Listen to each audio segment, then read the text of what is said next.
je regardais la façon dont on a utilisé le bois dans cette œuvre-là. Et vous savez, c'est vraiment extraordinaire. On a vraiment construit quelque chose de durable.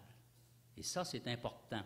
C'est important que l'œuvre d'art persiste, que l'œuvre d'art reste dans le temps, qu'elle s'inscrive dans le temps et qu'elle puisse, après ça, nous survivre.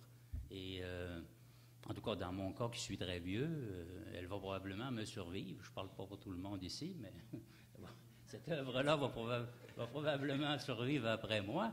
Et bon, c'est ça qui est important, voyez-vous. Et je regardais aussi la façon dont on a combiné, par exemple, une structure légère en acier avec l'utilisation du bois. Techniquement parlant, là, évidemment, il y a un ingénieur qui était là-dedans. Hein, ça fait que, évidemment, je lui lance une petite fleur en passant. Ça a été bien fait. Techniquement parlant, là, je peux vous dire, c'est là pour durer et c'est une belle réalisation dont on peut être fier à la ville d'Alma, je crois. Merci beaucoup, M. Dallaire. Maintenant, je cède la parole à Denis Tremblay. Qu'est-ce que ça représente? Je ne ferai pas une très grande analyse sémiologique de l'œuvre, là, mais quand même un petit peu, parce que je suis obligé peut-être de replacer ça, mais en mettant l'œuvre elle-même au centre, dans le fond, de ce qui s'en vient. Bon, il y a un arbre qui a été déplacé. Un arbre pour les Autochtones. En passant, quand je dis ça, j'inclus évidemment tous les gens de la population de Saguenay-Lac-Saint-Jean, vous savez, ou à peu près, parce que 80% des gens ont du sang indien. En dedans d'eux, nous sommes tous métis. Pour les Amérindiens ou pour les Autochtones ou pour nous, l'arbre, là, c'est quelque chose qui unit la cosmogonie, on va dire ça comme ça, avec la terre. Hein. C'est vraiment le symbole absolu de la mémoire, du vécu.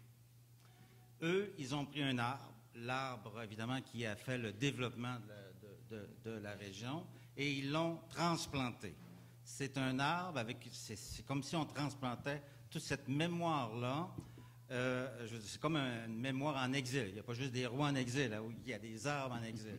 Mais c'est un arbre qu'on pourrait imaginer transporter de la nature à la culture. Il y a comme une prise en charge là, fondamentale. Et puis, on lui a construit autour, j'ai envie de dire, il y a la glissade là, qui servait évidemment à l'activité économique, mais c'est une spirale, hein? Et c'est presque d'ici, surtout, presque une armuse. Il y a quelque chose qui est construit par les artistes, qui protège, j'ai envie de dire, comme ça je le vois, là, la mémoire, qui n'est pas une mémoire individuelle seulement, on le voit bien, qui est une histoire, qui est la mémoire collective, qui est une mémoire qui dépasse l'homme. Et dans ce sens-là, c'est la mémoire du royaume, pour moi. C'est très clair dans mon esprit. Il y a des gens encore qui ne savent pas pourquoi on s'appelle le royaume de Saguenay-Lac-Saint-Jean. Ça me fascine. Un jour, on y reviendra, si vous voulez, là-dessus. Donc, cette spirale-là est à la fois une armure et à la fois une ouverture. Vous savez, la spirale, c'est un des grands symboles en art. C'est parce que c'est un symbole double, c'est un symbole qui fait, si on le prend dans un sens, il fait le focus vers un centre. Si on le prend dans l'autre sens, il fait l'ouverture vers l'extérieur. C'est un double sens, si vous voulez, dans le vrai sens du terme, dans les vrais sens du terme. Quand j'ai vu ça, j'ai immédiatement pensé au facteur C de Brault, qui disait, en gros, sans culture, pas de futur. Sans culture, sans artistes, il n'y a pas d'économie possible dans le futur. L'économie du présent, déjà, et l'économie du futur, je le dis pour les villes, je le dis souvent pour les autres, elle est culturelle, mais elle est aussi artistique. Il n'y a pas d'autre moyen, puisqu'on est rendu dans la finalité de ce que d'autres ont appelé la société du spectacle. Il n'y a pas d'existence autrement qu'être mise en scène. Et les artistes mettent en scène, ils mettent en scène, dans ce cas-ci, notre mémoire, et ils mettent en scène également, j'ai envie de dire, notre capacité, notre vitalité à s'ouvrir et à faire le focus. Bon, ça, c'est, si vous voulez, la petite analyse pour moi, comme je le vois. Mon père avait une industrie de meubles. J'ai été élevé à Rivière-du-Moulin, Sagnier Fourniture, c'est devenu Meubles Sagnier avec les lois, là. Ça fait Il y avait une dizaine d'industries du meuble qui faisaient des meubles ici dans la région dans ce temps-là. Et il avait évidemment une concession forestière. Il prenait le bois qu'il transformait, évidemment, pour construire des meubles. Ce pas des meubles je veux dire, aujourd'hui, qui est un design d'époque, on va dire ça comme ça. Mais tout ça est disparu, hein? Un peu comme quand on construisait des bicyclettes, par exemple, mais là, les Japonais, puis maintenant les Chinois font les bicyclettes. Vous voyez, c'est revenu quand même. On fait des bicyclettes aujourd'hui dans la région.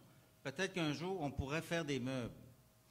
Ce que je veux dire par là, c'est que cette œuvre-là, comme je la voyais comme c'est pas un monument. Vous savez, il y a beaucoup de gens qui font des monuments aujourd'hui. Et pourquoi? Parce qu'on est dans un processus, les périphéries sont dans des processus de mort. Puis un monument, il y a quelque chose de cet ordre-là. Vous voyez, c'est la partie mémoire, mais qu'on veut protéger. Il y a souvent beaucoup de bébés boomers qui restent dans les régions. Les jeunes ou les enfants étant en grande partie partis, alors ils veulent construire quelque chose pour une mémoire, quelque part, un peu comme un monument funéraire duquel on pourrait inscrire notre nom, que ce soit individuel, notre nom ou collectif. Je le vois plutôt comme un élément signal, comme une invitation à faire autre chose avec le bois. Je vais vous raconter une autre histoire qui m'est arrivée avec le bois, parce que à part du projet Saint-Jean-du-Millénaire, lorsqu'on a créé cette petite monarchie à l'Anse-Saint-Jean qui a fait son bruit, il y a un ébéniste de réputation internationale qui est venu me voir. Et il voulait construire à l'Anse-Saint-Jean une école d'art ou une ébénisterie. Il voulait y construire, y commercialiser des meubles. Et il me proposait de faire un style, comme il y a le style Louis XIV, Louis XVIII, Denis Ier.